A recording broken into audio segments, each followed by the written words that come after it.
اللہ کی طرف سے دوزخ سے آزاد یعنی عتیق اللہ ہو۔ ہمیشہ سچ بولنے اور واقعہ معراج کی فی الفور تصدیق کرنے کی وجہ سے صدیق کا لقب ملا۔ ان کی رافت و شفقت کی وجہ سے ان کو اواہ بھی کہا جاتا ہے۔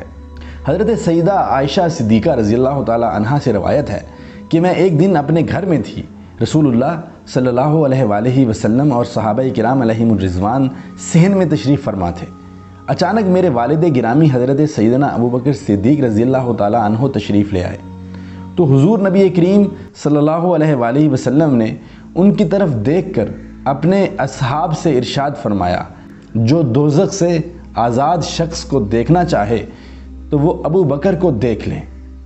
آپ رضی اللہ تعالی عنہ کے لقب صدیق کے حوالے سے حضرت سیدہ حبشیہ رضی اللہ تعالی عنہا فرماتی ہیں کہ میں نے رسول اللہ صلی اللہ علیہ وآلہ وسلم کو فرماتے ہوئے سنا کہ یا ابا بکر ان اللہ قد سماک صدیق، اے ابو بکر بے شک اللہ رب العزت نے تمہارا نام صدیق رکھا ہے۔ ام المومنین حضرت سیدہ عائشہ صدیقہ رضی اللہ تعالی عنہا سے روایت ہے کہ جب حضور نبی اکرم صلی اللہ علیہ وآلہ وسلم کو مسجد حرام سے مسجد اقصیٰ کی سیر کرائی گئی تو آپ صلی اللہ علیہ وآلہ وسلم نے دوسری صبح لوگوں کے سامنے اس مکمل واقعہ کو بیان فرمایا۔ مشرکین دوڑتے ہوئے حضرت سیدنا ابوبکر صدیق رضی اللہ تعالی عنہ کے پاس پہنچے اور کہنے لگے کہ کیا آپ اس بات کی تصدیق کر سکتے ہیں جو آپ کے دوست نے کہی ہے کہ انہوں نے راتوں رات مسجد حرام سے مسجد اقصیٰ کی سیر کی ہے۔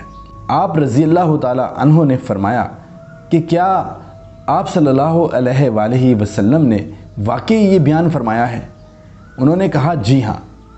آپ رضی اللہ تعالی عنہ نے فرمایا لَإِن كَانَ قَالَ ذَلِكَ لَقَدْ صَدَقَ، اگر آپ صلی اللہ علیہ وآلہ وسلم نے یہ ارشاد فرمایا ہے تو یقیناً سچ فرمایا ہے، اور میں ان کی اس بات کی بلا جھجک تصدیق کرتا ہوں۔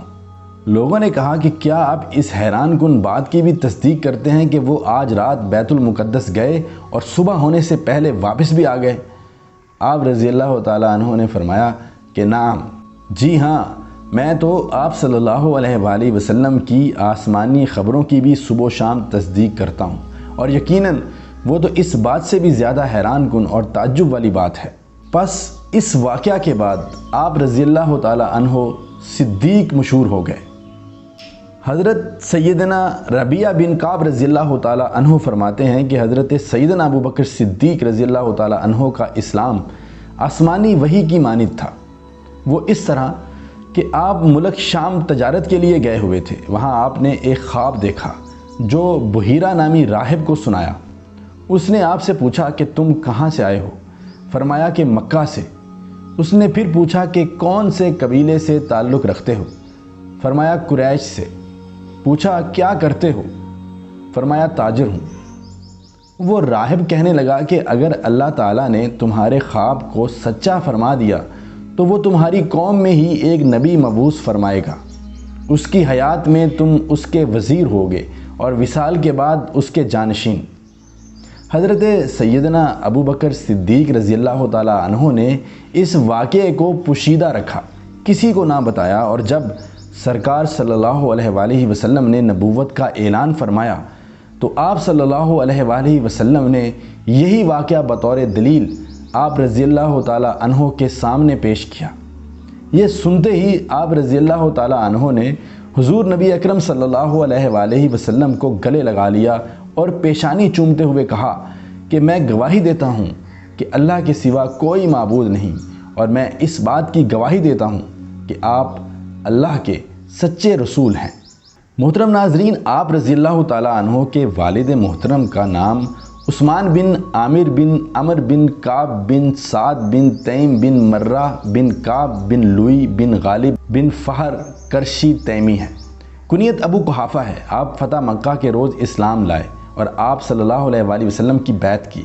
حضرت سیدنا ابوبکر صدیق رضی اللہ تعالی عنہ کی وفات کے بعد بھی زندہ رہے اور ان کے وارث ہوئے۔ آپ رضی اللہ تعالی عنہ نے خلافت فاروقی میں وفات پائی۔